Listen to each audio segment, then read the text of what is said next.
How to remove background music in CapCut Mobile.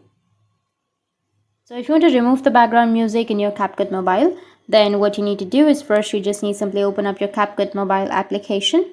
After opening your application, now you need to go with new project, select the video. After selecting, go with add, which is on the bottom right. Now here, if you want to remove the background music for this CapCut Mobile video, then what you need to do is just select the video and then swipe, and here you will have isolate voice option.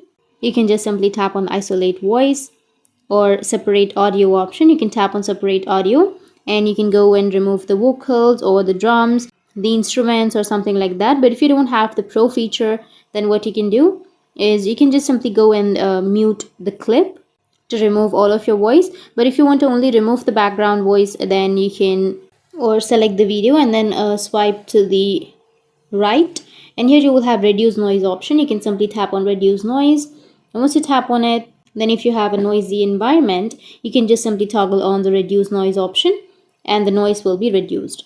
You can go with the tick, which is on the bottom right, and then export, and it will remove the background music or the background noise. So that's it, and if you have any questions, feel free to comment below. Thanks for watching.